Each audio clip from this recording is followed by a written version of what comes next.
November 7th, 2023, we released the King Closers Formula. We've had this banner every single Tuesday on my lives, the Closers Formula. Okay. We introduced our 5-step Closers Formula on November 7th. We gave you a free PDF. Okay. We've had live trainings around the Closers Formula. We've had live videos of me utilizing the Closers Formula. We've had Titanium University members utilizing the Closers Formula. We've done King Closer Reacts to Titanium University members around using the Closers Formula. We've had the King Closer Black Friday specials around how to talk to sellers, how to close deals anywhere in the United States. Okay, it's been around since November 7th, 2023, publicly on my YouTube channel. Now, today's video is about, is Zach Ginn a closer? Now, I've been asked to do a King Closer Reacts to Zach for quite some time. Here's what I've always said to people that have asked me to react to his videos. I don't have a personal relationship with Zach or Papa Rick, okay? I don't know them. I've had very little communication. Zach in 2020 and 2021 sent me some Facebook messages and asked me to be on his podcast. That never took place. I believe it was 2021 or 2022. Zach did a remix of one of my TikToks. Outside of that, no communication. Okay, so I don't have a relationship with them. And to be honest with you, their brand has been built on bashing people for charging for real estate wholesaling education. So to be honest, I've always just tried to stay away from them in general, just because I don't really like their message and I don't like how they've always bashed some people that I call friends, Jerry Norton being one of them. Okay. I just never really resonated with their message around, hey, you shouldn't charge for education. And I just didn't like how that was really, quite frankly, the sole part of anything that I ever saw in their content. Even when I saw topics that I would like to gain more information from, right? They've broke news on some regulations and different things like that. And every time I try to watch one of their videos, it's just so anti-guru and the bashing and stuff. I just really haven't been able to consume hardly any of their content. However, that being said, before we get into me reacting to whether or not Zach is a closer today, the reason why this is finally come about is because of the just absolutely blatant copying of my content over the past year.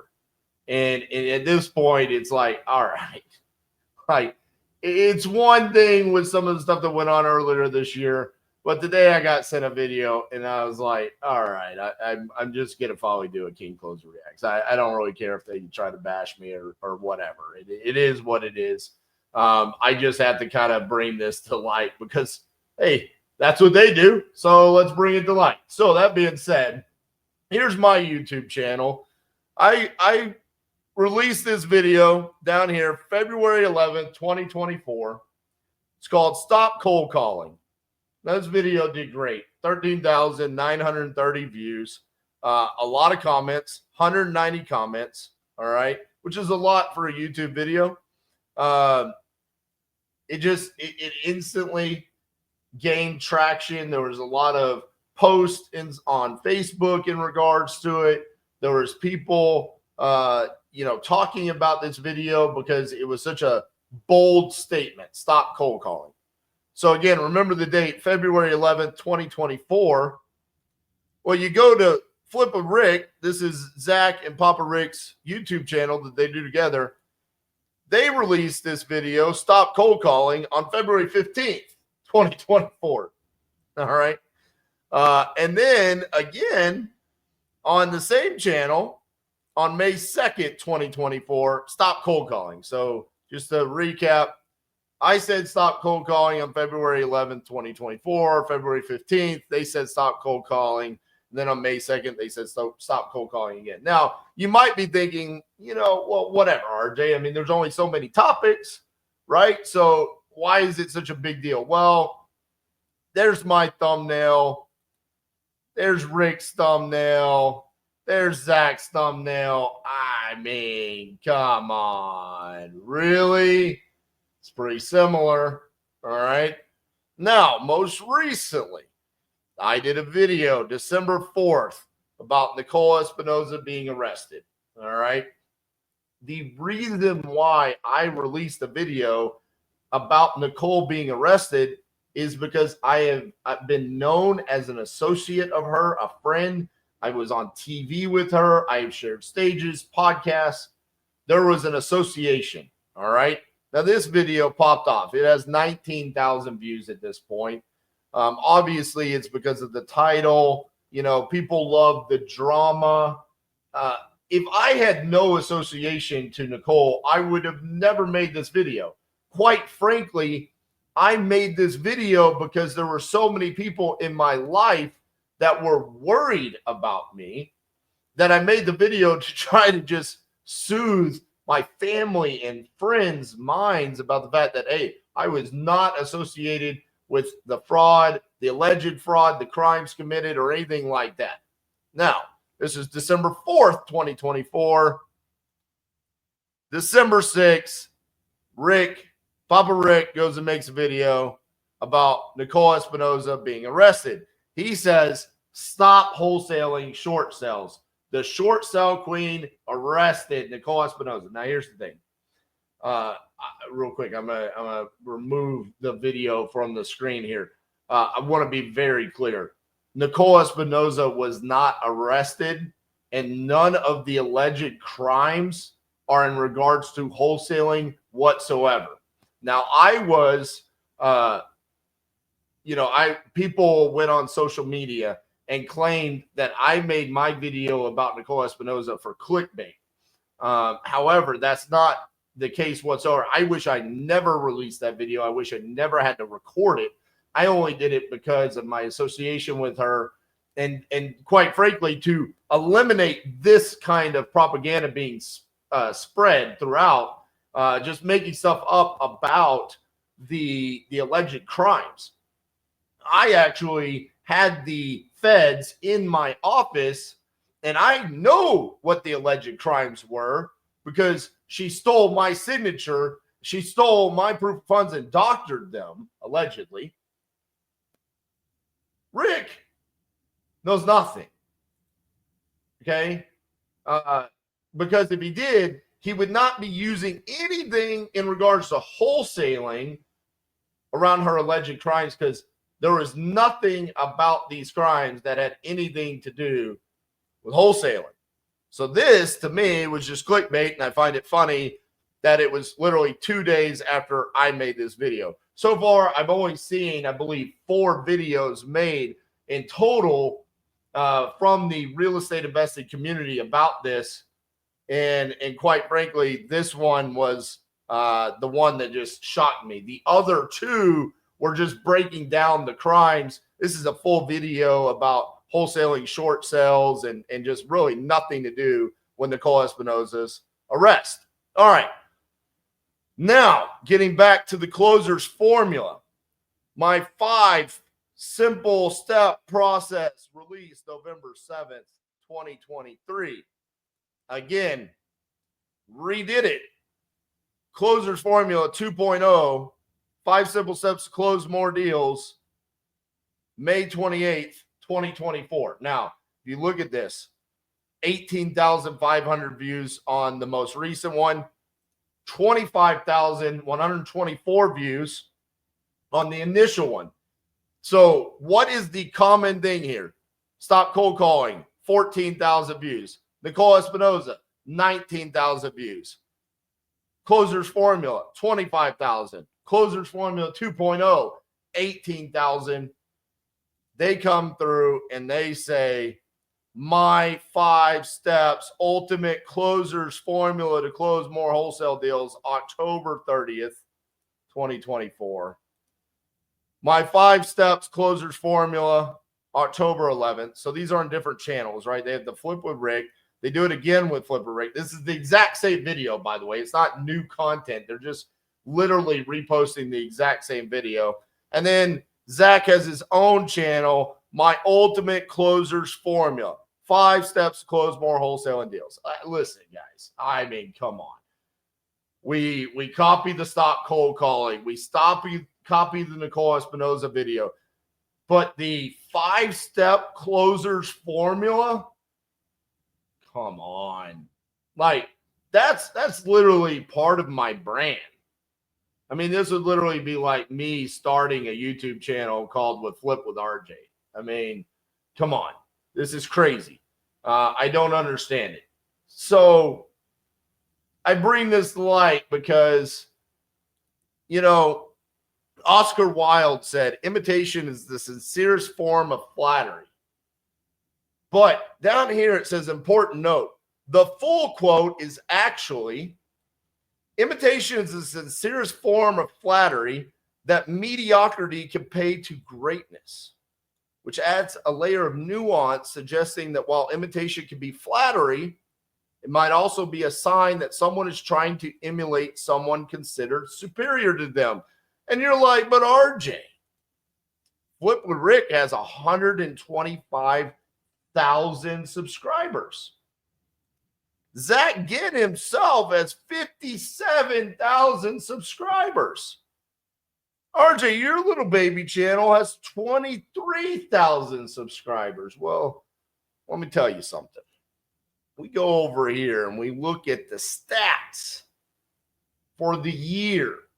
They have 4 YouTube channels. Flip with Rick, that's their main one. Zach, Rick, and then they've got another one, Wholesaling Houses for Real. Hell, they might even have more that I don't even know about. But when you look up the average views per day, 792, 526 for Zach, Papa Rick, 482, the Wholesaling Houses for Real, 580. Even though I have such a smaller amount of subscribers, I'm averaging 3,400 views a day this year. So I did some math. I added up all of their views on all 4 channels per day. It's 2,380, 2,380. I'm getting 3,400. We're beating them by 1,000 views a day on my channel alone, even though they have 4 channels with a ton of subscribers, 125,000 subscribers. So why would someone want to copy my content? Well, that's the reason why, right there. The views. It doesn't matter how many subscribers you have if they're not tuning in and consuming the content. And so they see Stop Cold Calling, 14,000 views. Nicole Espinosa video, 20,000 views. Closer Formula, 25,000. Closer Formula 2.0, 18,500. So as I looked at their channel, I start seeing it's not just my channel. There's other videos, titles that I've seen that they're copying. Now, this is a common thing. It's not a crime. There's nothing wrong against it. And quite frankly, we are content creators in the wholesale and real estate space. So there's always so many topics that we can have. But here's the thing. If you want to get great at getting people to consume your content, the content has to be good. See, if you have 125,000 subscribers, if the content is consistently good, you should be getting more views than 792 views a day. I mean, absolutely. These guys are pumping out content 5 days a week. According to their channel, it's a video Monday, Wednesday, Friday, and then a live stream Tuesday and Thursday. So that's 5 videos a day, not including shorts. So they should be getting a lot more views. So it got me thinking. I mean, I appreciate the imitation. And like old Oscar Wilde said, this is the sincerest form of flattery that mediocrity can pay to greatness. So I appreciate you thinking that I'm great. However, when you use the specific name of like a layer of my brand, the closer's formula, and you even don't even change the number of steps. You say it's 5 steps. I think we need to dig a little bit deeper. We need to maybe react to that content. So, Zach, welcome to the King Closer Reacts. I am the King Closer, RJ Bates III, and today we're going to be reviewing Zach Ginn's ultimate closer's formula, his 5 steps to closing more course on how to wholesale real estate. And it's shocking how many people. Let's get back to the beginning here. All right. This is a good view for us. I believe this will work. I'll line this up. So we've got a little video here. This is the one that he shared in all of his different YouTube channels. This is Zach Ginn's ultimate closer's formula. When I say closer, I don't think I've ever stopped the video in the first second. But that's closure. That's not closer. I want to make sure that we are trying to close deals. Like that's not the right word. I get it. Editors make mistakes. I just hope that we pick it up. I've never actually paused a reaction video in the first second. So when Zach says closer, not closure, what do you think? Do you think I'm convinced? I think of me, Zach. When I think of closer, I think of me. Somebody that they have to go out here and they have to go with me, and I'm just forcing them and I'm closing the gap, and that's what I'm doing, because that is not what closing is. What closing is. I cannot wait to hear what closing is to Zach. Is making sure you get a property under contract. It's so getting a property under contract is closing. I agree to, it's a very simplification of it. But I think I know where he's going with this early on.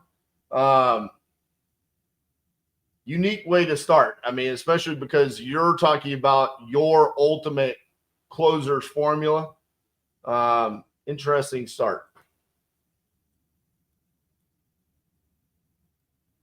Go out here and start making money by closing sellers, and really my ultimate closers formula. So we are here on our weekly Discord call, and I'm super excited, jacked up like usual, to go out here and just teach you how to wholesale real estate absolutely for free. So let me just let everybody in the Discord chat know that we are live before I start dropping stuff. I rallied the troops. So now we're back. All right, now we're all set. So perfect. All right. Now, who here is completely confident they can close sellers? Now, who here is not confident to talk to sellers? Who here is not confident that they can go out here and close a deal? If you're in here and you're confident you've closed sellers, maybe this isn't perfect, the only thing for you, but most likely you're slightly nervous if you're a beginner closing a seller. And it'd be nice if you had kind of like a little mini checklist of what you should do starting out in this business, and really 5 steps anyone can just use to start closing sellers and start closing deals. And I hate the. Okay. So that's great. I've not watched this yet, but he says he's going to give me 5 steps on a checklist. So I got a pen and paper here. I'm just going to go ahead and write down 1, 2, 3, 4, 5. So what he's saying is, after these 5 steps, I'm going to know how to close sellers. This is the ultimate closer formula. Let's go, baby. The word closer, but that's the one people like saying, so I will say it. But closing is doesn't like the word closer. What a weird thing to not like. What do you want to call it? It's the word people use. Weird thing to get hung up on. Never convincing somebody to go with you. Closing is just getting a seller to agree to write a contract with you. Now, sellers don't write contracts. We write contract. Get them to agree to sign a contract. Yes. Get them to write a contract. I don't think so. There's some salesmanship involved in this. There is some convincing, if you will, of why you should go with us versus other wholesalers. That's a close, right? Convincing me to go out here and not use a realtor is not closing, right? And I think the best example I can tell you is it's like getting engaged, right? And this one guy was telling me he was convincing somebody to go.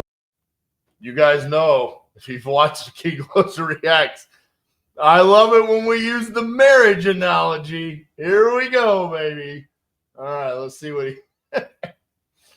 It's like getting engaged, huh? All right, let's see. With me, the wholesaler, him, versus with a realtor for a better price. And I'm like, he had a picture of his wife or something. I saw it and I'm like, you married? He said, yeah. I said, when you asked your fiance or, your girlfriend to marry you, did you have to convince her to go with you? Like, will you marry me? But let me give you 5 reasons why you should marry. And then you get a whole presentation why and you sound desperate. No, that sounds stupid. Okay. That's not how you got what the kids called Riz. That's not how you get it right. What you got to do is just pop the question. If they say yes, it's a yes. If they say no, bye-bye, right?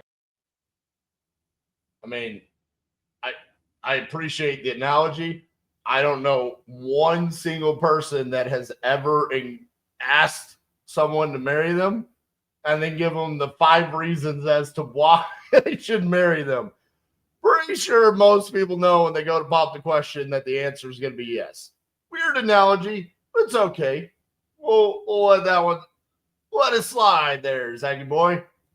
There's no high stakes sales when you propose to someone, right? It's not a high stakes venture. It's a yes. And if they're not all in, why are we trying to convince them? And a lot of guys treat wholesaling the opposite, right? You try to convince them and tell them you sound crazy and desperate. All right. I like that part. I agree.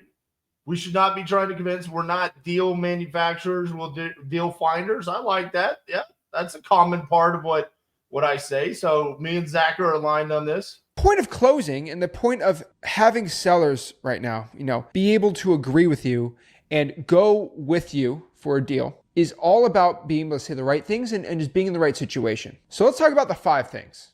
Okay, so write this down. 5 steps. Step number 1 to close more deals is to talk to less sellers. Okay. Talk to less sellers. I don't know what he's about to say. I disagree. I regularly teach that we should be talking to as many sellers as possible. It's just a numbers game, right? You shouldn't talk to less. You should be talking to more. We can embrace no with the wrong sellers, but that should just be to free up your time to talk to more. I really don't like number 1 unless he's just there's like a spin on this that I don't realize. And I'm not saying that in a bad way. What I'm more specifically saying here is if you're going out here and wholesaling and you're just giving offers to any Joe Schmo, you're doing it wrong. And so step 1 of my ultimate closing guide, the 5-step process to closing more deals, is qualifying. And more specifically, so is it talk to less sellers or is it qualifying? I guess I'm going to write qualifying down. I'm a little confused. So he wants us to qualify. I mean, I guess technically if you went off of my 5-step closers formula, the original, not the copy, step number 1 is verify that they want to sell a property. I guess we could consider that qualifying.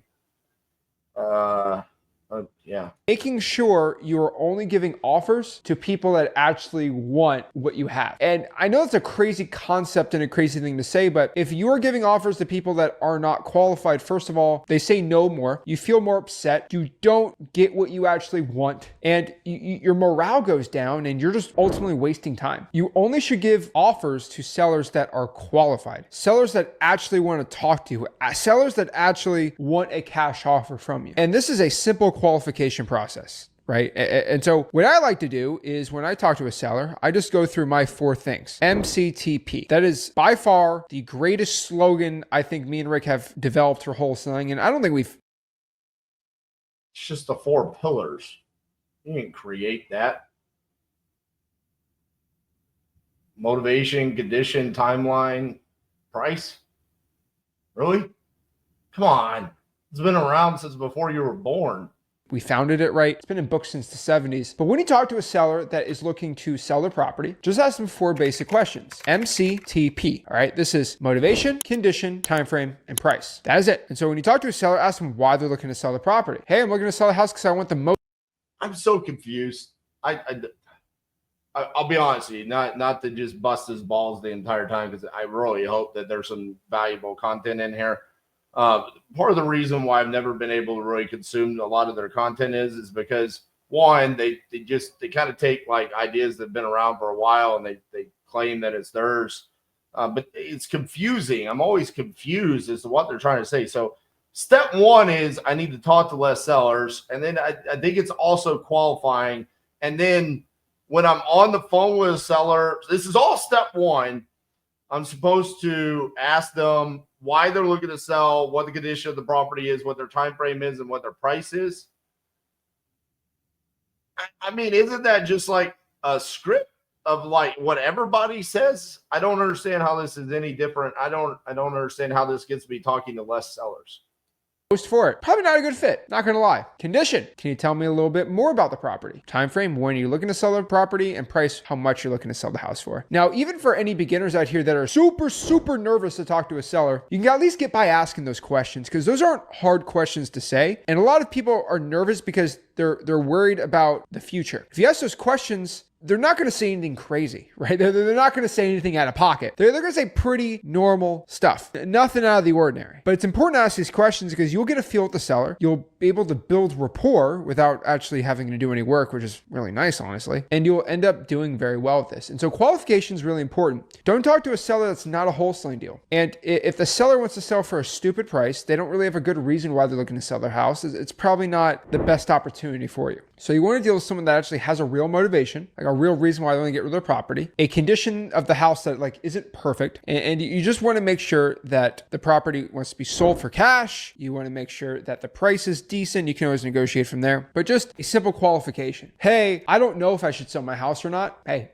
then you got no motivation. There's no deal here, right? Step 2. Before we move on to step 2, I kind of disagree with some things that were just said there, and I definitely want to, kind of rebuttal that.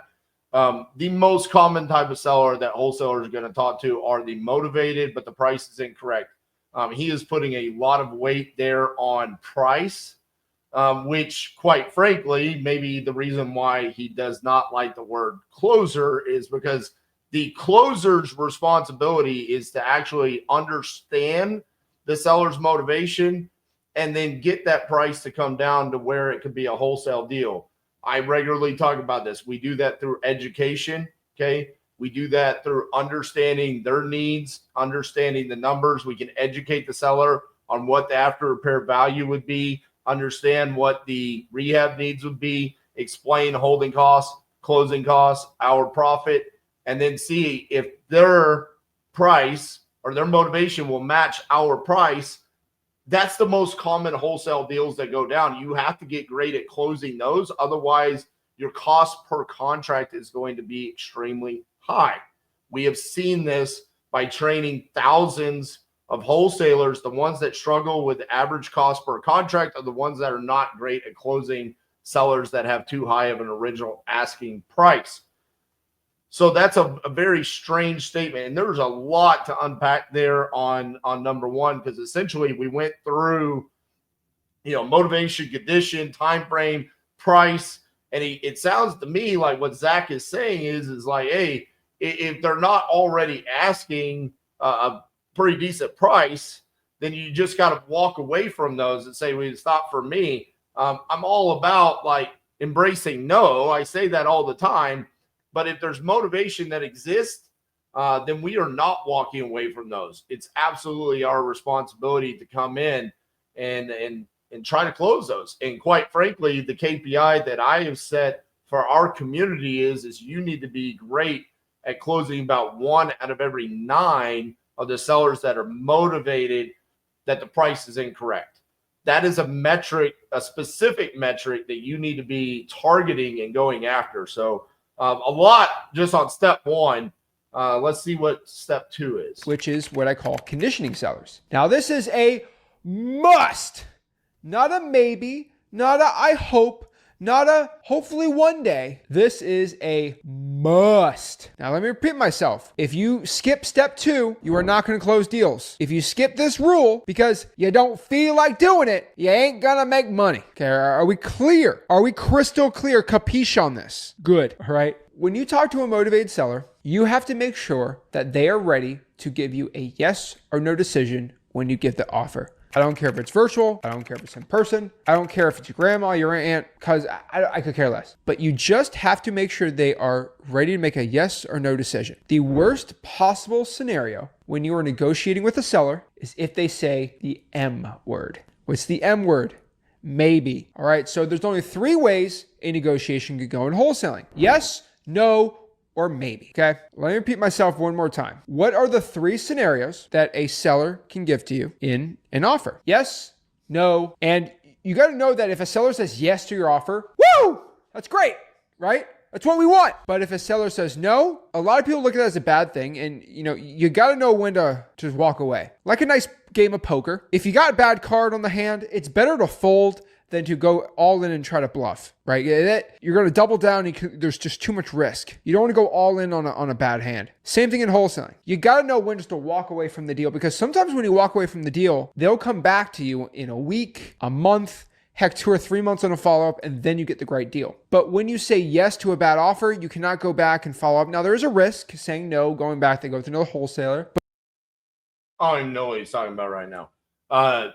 Conditioning a seller. So he's saying, I don't know when we're supposed to condition a seller. This is very, very confusing. I don't know how anybody learns from this man. So step 1 is I talk to less sellers. I qualify them. And I qualify them by asking what their motivation is, what the condition is, what's their time frame, what the price is. And then I'm supposed to condition them by verifying that they are in a position right now to say yes or no, so we can avoid the maybes. I will be honest with you. I have closed over, I believe it's closer to 3,000 than it is 2,000, but I'm just going to say over 2,000 deals as an owner operator of a wholesale company in all 50 states. We have never asked a seller, are you in a position to say yes or no today? It's just we have a different way of approaching the conversations. We ask, are you looking to sell 123 Main Street? Awesome. How much are you looking to get for it? And then we roll through the closer formula. Zach says there's no way for you to make money if you don't do this. So he says this is like the most important step. I hope that he breaks down how to do that, because as of right now, it's just that you're supposed to condition them. I don't know when, I don't know how, and quite frankly, I don't know why he's putting so much importance on that, because there are definitely going to be times where sellers that are motivated cannot make a decision. So what happens then? What happens in the probate scenario where there's 6 different heirs? What happens when you're talking to the husband and they do want to sell, but they can't say yes right now because the wife is at work? I mean, do you wait? Do you postpone? Do you not have the conversation? Do you literally just get off the phone and add a barrier to that potential deal? But because they're not in a position to say yes today, I adamantly disagree with this. But overall, you're not really going to have too much strife over saying no on a bad deal. But there's an option to get the deal back on a no. When you get a maybe, it's done. Okay. They're optioning you off. They're going to use that contract you send over to them because I just got a $30,000 wire today from a deal where the seller said maybe. It's not done.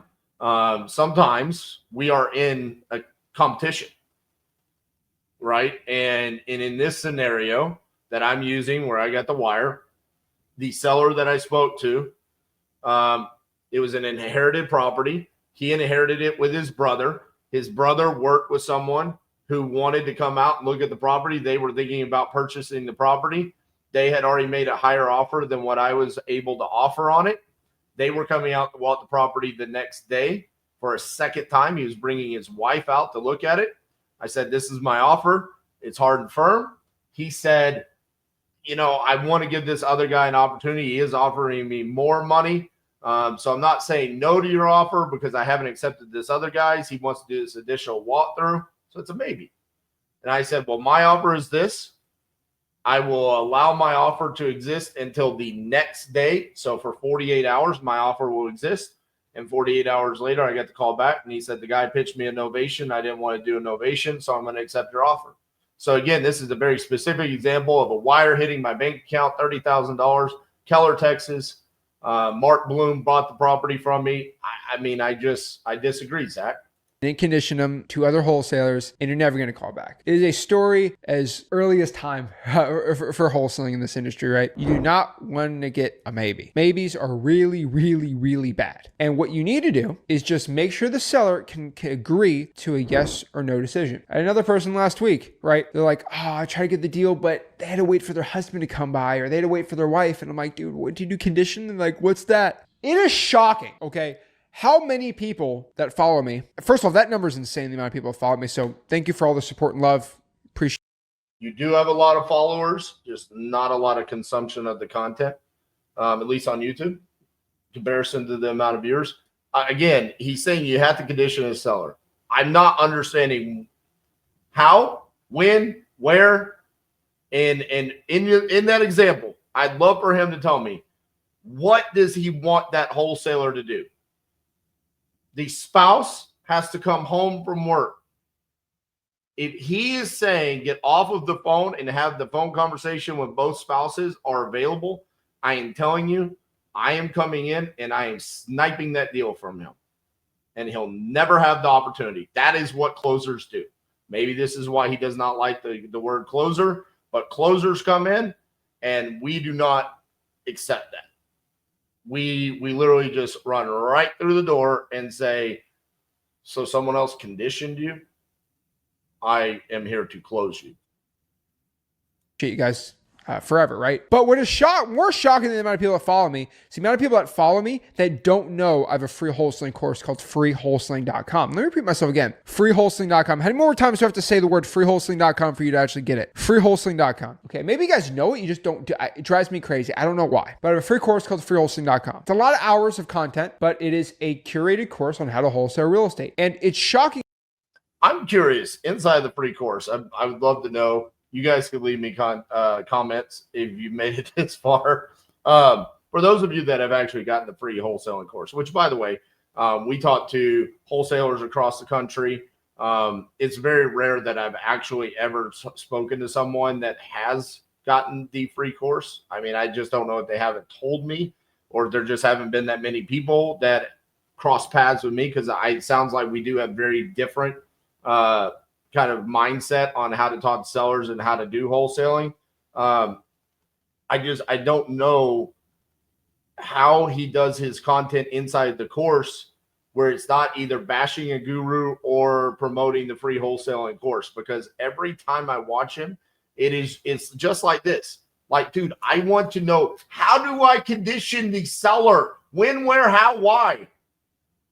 And you're pumping out free wholesaling course. Like, dude, we know freewholesaling.com. Okay. I am here. I'm on YouTube. Show me. What do I do? You said this is the most important part of your 5 steps. How many people don't go through that course, make offers, and then they fail and they wonder why not? Because you didn't go through the whole entire course. When you go through the whole entire course, I tell you in the acquisition section, it is a must. It's a non-negotiable. All right. You have to make sure the seller is able to make a yes or no decision before you meet at the house. Because if they have to wait on their wife, they'd say, okay, but that's if you do a belly-to-belly appointment. So I want to know virtually, because that was the example he used. He said also virtually. It does make sense that everybody would need to be there for a belly-to-belly appointment. I mean, that's kind of a no-brainer.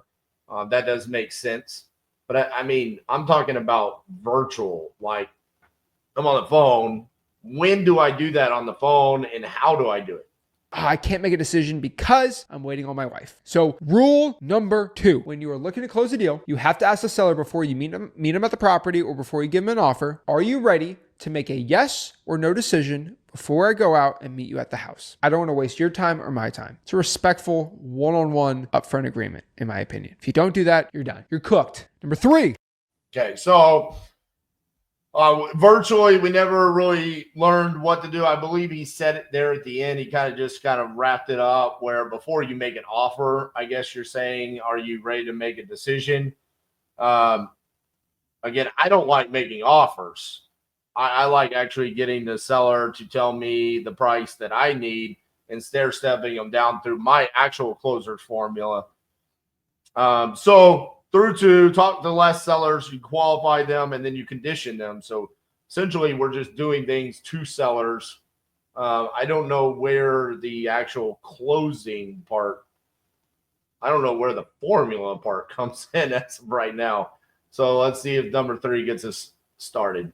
Step 3, you must low ball. Oh, wait. I thought I'm looking to close deals. If I low ball, I'm going to close worse. No, low ball. You must low ball your sellers ... the right way. Guys, you don't know how much the seller will take for the property. Not truthfully when you get into the negotiations. You never are really 100% going to know. And the only way you can know for 100% fact that you squeeze the most out of that deal. Because some of the biggest issues, some of my biggest fears is I get a deal locked up for 20, but I really could have made 30. I could have made 40. I could have made 50, right? And so many of you guys get so greedy when you lock up a deal, selling it to a buyer, that you'll bid it up like crazy. But when you don't even care about lowballing the seller. You're more scared of the seller than you are the buyer. I'm the opposite. I'm more scared of a buyer getting a bad deal for me than a seller locking it up for way too low and being mad, because I can always deal with a buyer, right, making more money on the deal. That's fine. It hurts me when a seller can get a better deal. And so one thing you need to do, make this a must, is lowball the seller the right way. Now, my favorite way, the way I'm probably going to teach you to do, is what we call the good cop, bad cop approach, where... Oh my God.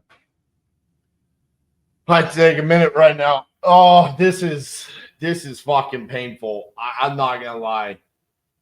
One, the fact that he says one part of his closer's formula is you must lowball, and he's literally about to hit us with the good cop, bad cop. I mean, he's gonna do the imaginary friend.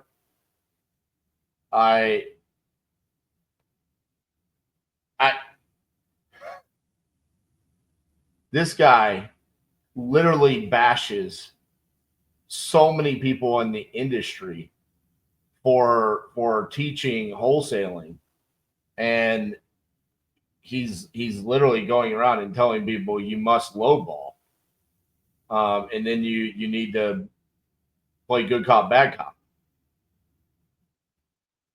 This is disappointing. I'm not gonna lie.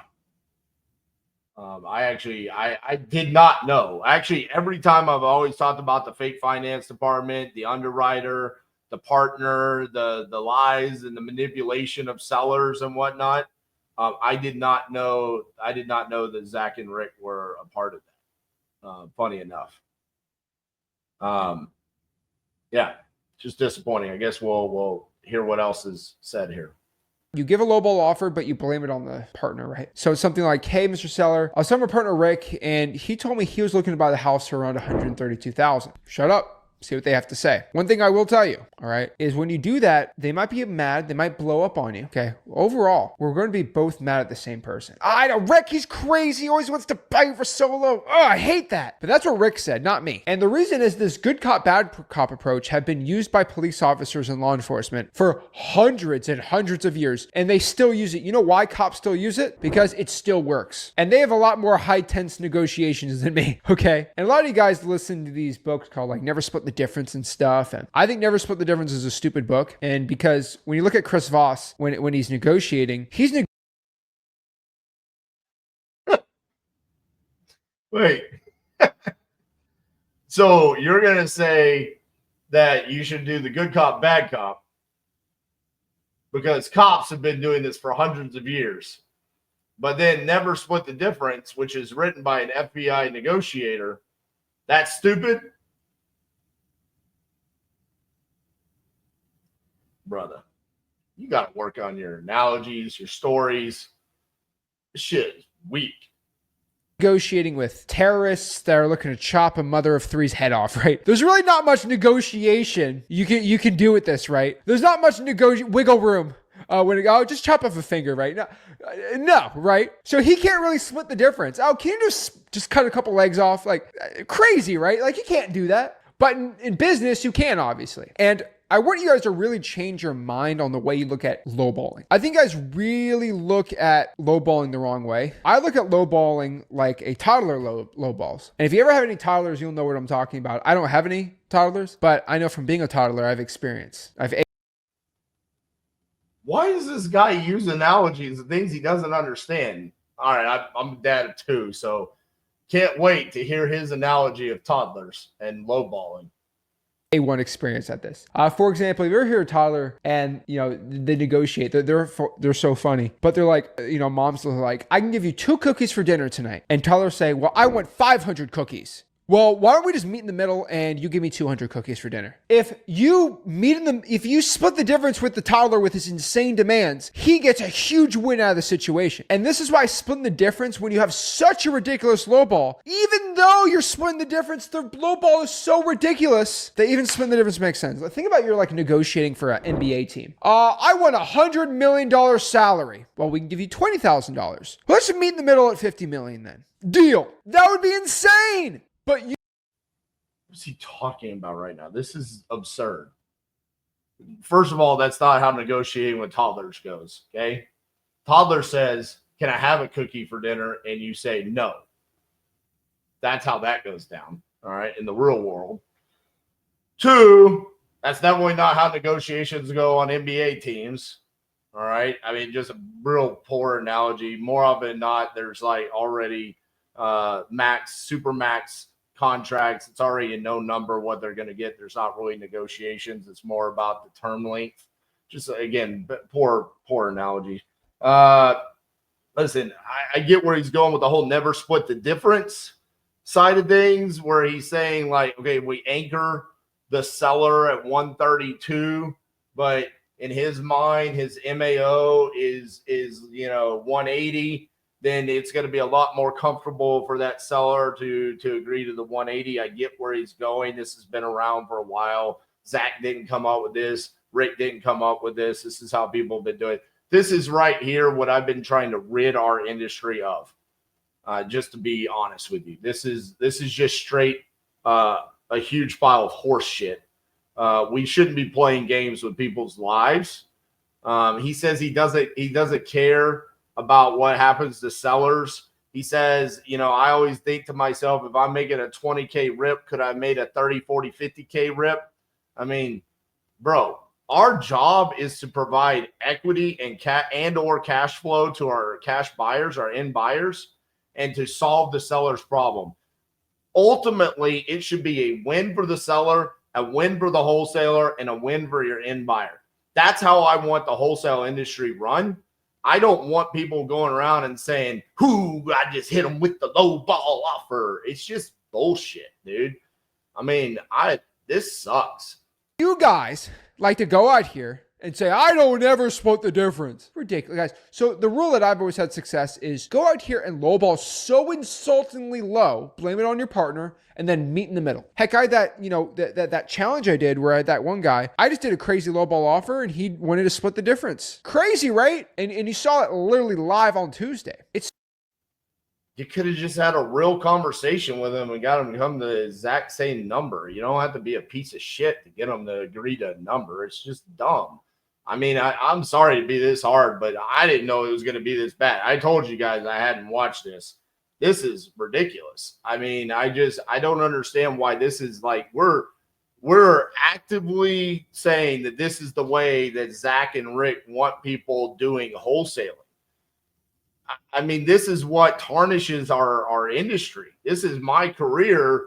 I consider myself a leader in this space and saying, hey, we should be real and raw and authentic.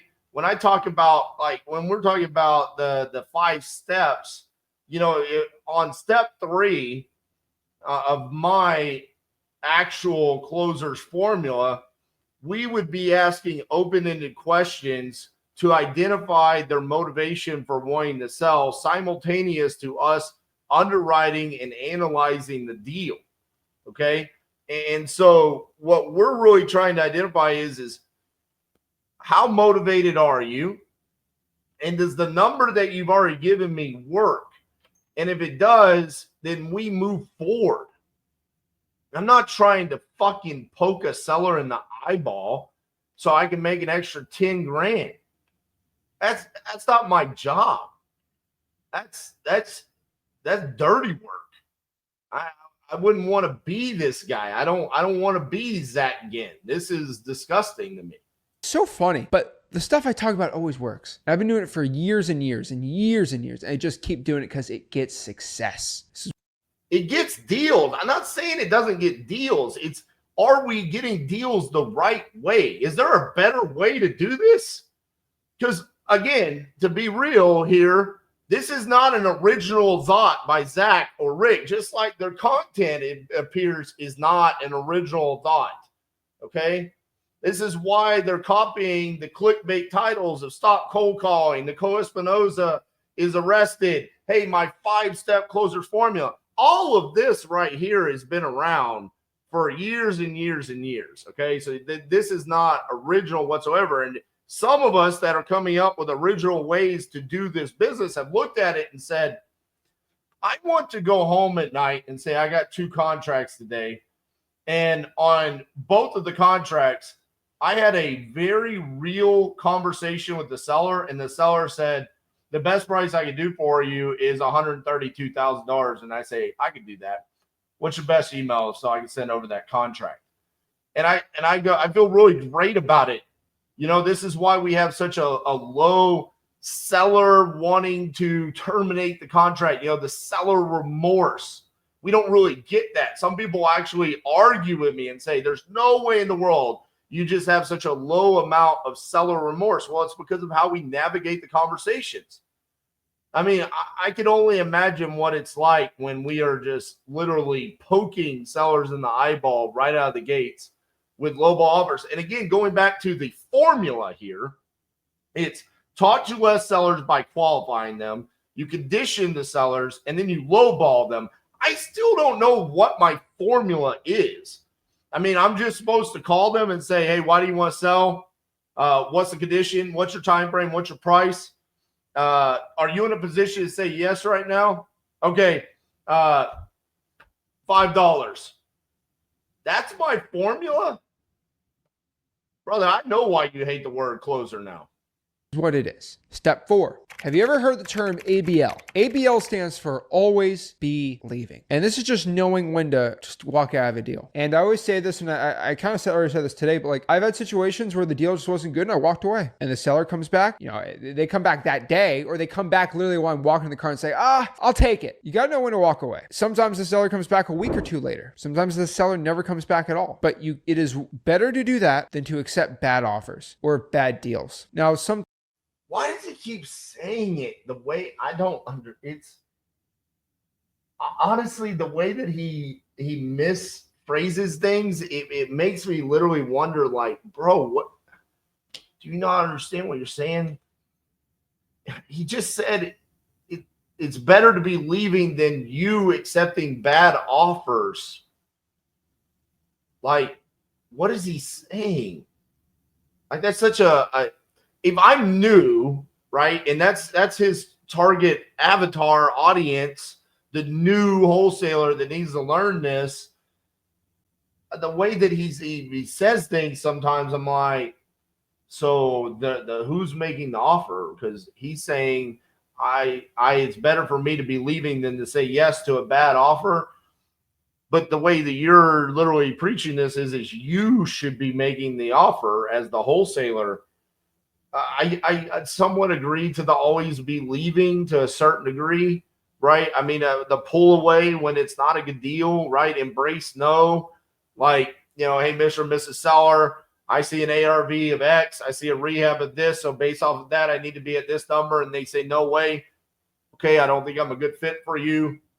Leave. I agree to that extent. But again, this is not a formula. This is just literally so far 4 like tips, right? 4 things that you could do. This is definitely not, hey, I take these 5 things and I now know how to close deals. This is a disgrace to the Closers Formula name. Sometimes I am in the play when you're brand new, you have nothing going on, and maybe you just lock up the deal and try to do a price negotiation after you can't find a buyer. Sometimes we have deals where I have no idea how much the property's worth, but I say, you know what? Why don't we try to lock it up and see? I'm talking about a deal that you know is not going to work. You got to know when to walk away. Even when you're first talking to the seller, always be leaving. Always be like, hey, you know what? You should just go with a realtor. They'll probably pay you more. Why don't you just go with a realtor? And it's always funny, but like a lot of people are so fearful of that. It's not fearful. Just ask them, and it'll tell you exactly why they're not going with the realtor and how you can help them out. Right? It's so funny. But if you do that, you'll actually close more sellers. It's a shocking statement, and you got to buy these $9,000 closing programs, which I think $9,000 to learn how to close. It's $6,500 as of today, and it's lifetime membership. The other thing is, again, he brings up the charging for education. I could have sworn that they're now charging for something. Don't they have like a program that they charge for? I don't know. That's what somebody told me.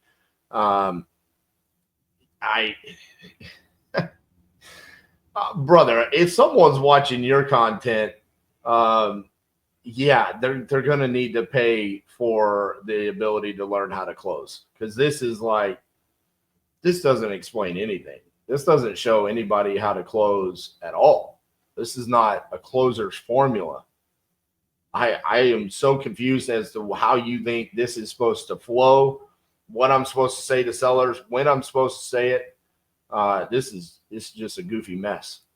There's so many videos of people closing. It's ridiculous, but whatever. Step 5, and probably one I think a lot of people don't really have this urgency of, but sign now and sign quick. And what I mean by this is you need to sign your deals. Like you need to make sure the contract is signed quickly, and more specifically, as soon as possible. There should be no time between you waiting on a deal. And so if you're in person, you bring the contract. I tell everyone, if you're doing in-person appointments, you need to make it a rule that you have a contract ready to go in the car. Heck, on top of this too, when you're closing, you want to make sure when you go meet the seller, the contract's already filled out. Everything's filled out except for the price and the signature. That's it. Everything is typed out, and so I just type it out, print it. You can print it out and then sign all the details you want, but make sure there's no time in between the seller saying yes to you, they're looking to sell, and writing the contract. Anytime in between that is going to just, your chance of getting the deal locked up just keeps going like this every minute. It's crazy. And so this brings me one of my biggest pet peeves in virtual wholesaling, but it drives me crazy. So when people send contracts for DocuSign and they don't go, they just send it and there's hope they sign it. You need to stay on the phone with the seller when you're virtually wholesaling until they sign it. Let me walk through the details of the agreement with you. Tell me when you got the agreement over email. You stay on the phone. You do not get off that phone until they sign the contract. You do not leave an appointment unless they sign a contract. Sign now and sign quick. And if you use all these strategies together, you'll be a really good closer.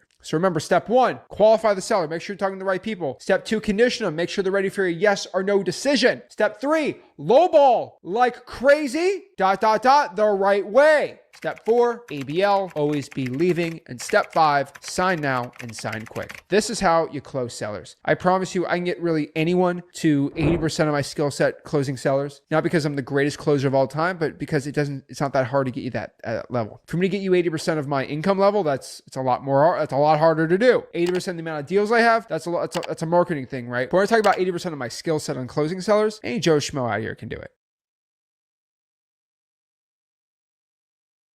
I've already said what I needed to say on this. It's very, very frustrating to hear someone with 125,000 subscribers plus the 57 plus this plus all this on Instagram and TikTok and whatnot, promoting that as a way to do this business. It's disappointing. This is their script. Hi, is this seller?